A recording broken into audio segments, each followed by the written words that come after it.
Alors moi, je suis Georgi Lazarevski. Je réalise des films documentaires. Je suis aussi opérateur sur d'autres films. Allez, moi donc je suis Christian Sonderegger. Je réalise aussi des films documentaires, enfin des films documentaires et aussi des fictions. Si je me rappelle bien, enfin de ce que je me rappelle, mais tu me corrigeras, on s'est connus à l'IPEC. Et l'IPEC, c'était une école de préparation au concours des grandes écoles de cinéma. Qu'est-ce que je peux rajouter? Rien. Rien. On s'est rencontrés autour d'un flipper. En fait, on séchait surtout. Donc en fait, c'est pas du tout le cinéma qui nous a rapprochés, c'est le flipper. Non, c'est le flipper. Enfin, le fait que tu m'as appris à perdre au flipper. Puis on partageait donc voilà une passion, le flip. Vous l'avez compris? Non, mais le cinéma. Et puis effectivement, on a commencé à travailler ensemble tard finalement, Ouais. non? Parce que chacun a d'abord suivi à peu près sa route. Toi, tu as écrit beaucoup. Christian, en fait, est réalisateur aussi, et s'oriente depuis le début, enfin tu me dis, je ne vais pas parler à ta place, mais vers la réalisation de longs métrages. Moi, j'étais au départ plus vers l'image, puis je me suis retourné vers la réalisation en cours de route, de documentaires. Et on s'est retrouvés au boulot. Vers la trentaine, tu vois. Je Ouais. pense pas avant. C'est ça, hein. En fait, voilà, je pense que Donc, l'amitié, du coup- c'est d'abord construite sur autre chose que le travail, quoi. Après, inévitablement, on a des goûts très très proches cinématographiques qui nous permettent de travailler ensemble, parce que tout le monde ne peut pas travailler ensemble, quoi. Mais je pense que la manière dont il cadre, enfin la manière dont il regarde les images, et son goût de réalisation aussi, parce que je pense que l'échange dépasse un échange technique entre nous, hein. Moi, je fais pas que le son pour lui, et lui, il fait clairement pas que l'image pour moi, quoi. On a un goût complémentaire et assez proche qui nous permet de nous nourrir l'un et l'autre artistiquement, je pense, hein. Et je pense que ça fait quelque chose dans les films, le fait qu'on s'entend bien. Enfin, tu vois, quand on dépasse une relation professionnelle, on fait plus qu'un en fait. À la fin. Enfin, ça a l'air idiot, mais je pense que c'est un peu ça. C'est-à-dire qu'on est deux personnes, mais on prend pas autant de place que ça, finalement. Les choses se passent sans trop de discussions, sans trop on n'a pas l'impression d'avoir un opérateur, un ingénieur de son, une Ouais. équipe. C'est ça. On a l'impression d'avoir deux amis, c'est plus discret finalement. J'ai l'impression que ça passe plus.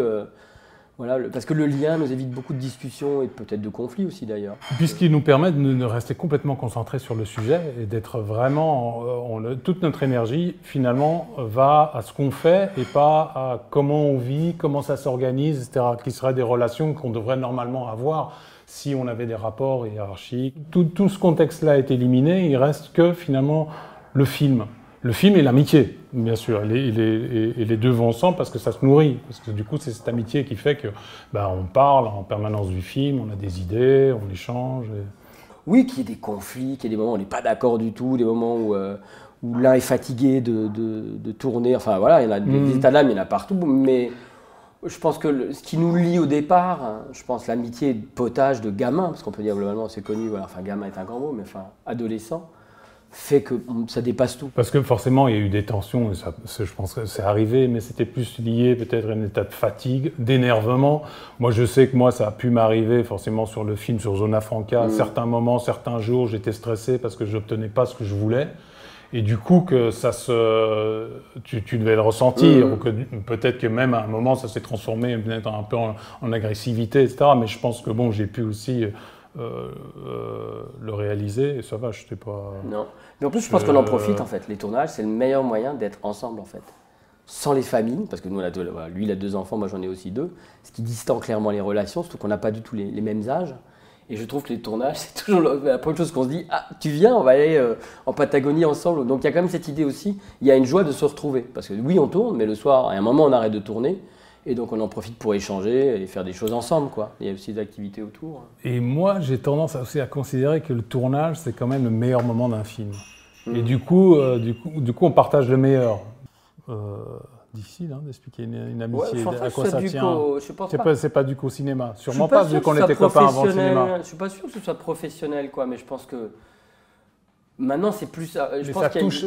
Enfin oui, je dis ça parce que je pense que le cinéma, en fait, oui, ça rejoint pour nous. Enfin, pour moi, ça rejoint un peu à la façon d'être, à la façon d'être dans. C'est la vie, quoi. Aussi, c'est les valeurs aussi je pense auxquelles que on le croit. cinéma, c'est la passion commune qui a fait que pendant un moment, on s'est retrouvés à se fréquenter beaucoup. Puis après, bien entendu, il y a l'amour qu'on a pour l'autre, quoi. Voilà, il y a une complémentarité, je pense. Moi, je parle beaucoup moins. Donc ça va très bien, il écoute bien, ou du moins il me donne l'illusion de bien écouter. Je pense qu'il y a une complémentarité, quoi. Après, il y a la vie, ce qui distend les choses, c'est inévitablement les familles, enfin voilà, on fait des chemins de vie qui sont très différents. Et alors, je pense que ça devient vraiment un travail littéralement d'entretenir cette amitié après. Bon, les choses font qu'on a de moins en moins de temps pour cette amitié. Clairement. Aussi, donc il y a une espèce de logique aussi qui voudrait que justement on se voit moins. Et d'ailleurs ça arrive, hein, c'est vrai que parfois pendant des mois, oui, on se voit plus trop. Mais l'amitié est toujours là en fait, même si on se voit moins, et elle est peut-être plus forte. Elle est sûrement plus forte.